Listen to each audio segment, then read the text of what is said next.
মেয়েদের জীবনে অনেক কিছু সহ্য করতে হয়। আসসালামু আলাইকুম, যে যেখান থেকে দেখতেছেন আশা করি ভালো আছেন, সুস্থ আছেন। আর এই তো দেখেন আমি পুঁই শাক দিয়ে ডাল দিয়ে রান্না করব।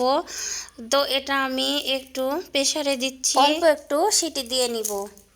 আর এই তো পুঁটি মাছ ভেজে নিচ্ছি। পুঁটি মাছ ভাজতেছি আর ভাবতেছি আমার জীবনটাও মনে হয় পুঁটি মাছের মতো হয়ে যাচ্ছে। কারণ কি জানেন, মনের শান্তি বড় শান্তি। আর মনে যদি শান্তি না থাকে তো কিছুই ভালো লাগে না, এটাই স্বাভাবিক। আর সব চাওয়া কি পূর্ণ হয়? এই তো দেখেন এই গাড়িটা দেখে খুব ইচ্ছে হয় আমার যদি একটা গাড়ি থাকতো, কতই না ঘুরে বেড়াতাম। সবই ভাগ্যের লেখন, যার ভাগ্যে যা আছে সেটাই তো হবে, তাই না? আমার ভাগ্যে যা আছে সেটাই হবে। তো আমি মুরগির মাংস একটু রান্না করব। তো মুরগির মাংসগুলো ওই তো দেখেন আমি সুন্দর করে কেটে নিয়েছি।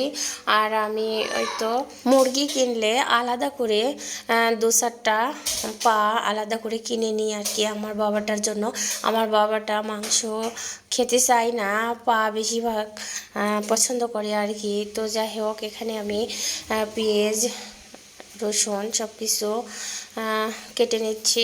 আর এই তো দেখেন দুই ধরনের মাছ, একটা হলো সিলভার কাপের মাথা আর একটা রুই মাছের মাথা দিয়ে আমি একটু আলু ঘাঁটি করব আর কি। এই তো দেখেন, আর আলু ঘাঁটি আমার অনেক প্রিয় একটি খাবার।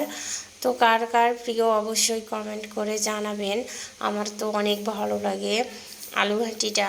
আর আমরা নওগাঁর মানুষ বেশিরভাগ আলু ঘাঁটি পছন্দ করি আর কি। মাংসগুলো দিয়ে দিলাম, আমি ভালো করে মাংসগুলো কষিয়ে নিব।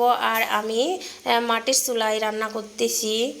আর মাটির চুলায় মাংস রান্না করলে অনেকটা ভালো লাগে, অনেকটা স্বাদ। আর যারা মাটির চুলায় রান্না করে খান বা খাইছেন তারা তো অবশ্যই জানেন যে কতটা ভালো লাগে মাটির চুলা রান্না।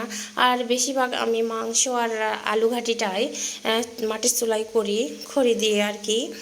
তো অনেকটাই ভালো লাগে। আর আমি প্রায় মাটির চুলায় রান্না করি, আপনাদের মাঝে শেয়ার করি। আমার শখের একটা মাটির চুলা আছে ছাদে আর কি। তো হয়েই যাচ্ছে আমার মাংসগুলো। আর এইদিকে দেখেন আমি আলু ঘাঁটি করার জন্য মাথাগুলো কষিয়ে নিচ্ছি আর কি। আর আলু ঘাঁটির জন্য যত মাছগুলো কষিয়ে নেবেন অনেক ভালো লাগে, টেস্ট লাগে আর কি। তো যে যেখান থেকে দেখতেছেন অবশ্যই মনে করে লাইক কমেন্ট শেয়ার করবেন। আর সবাই ভালো থাকবেন, সবার জন্য আমার মন থেকে দোয়া রইল। আল্লাহ হাফেজ।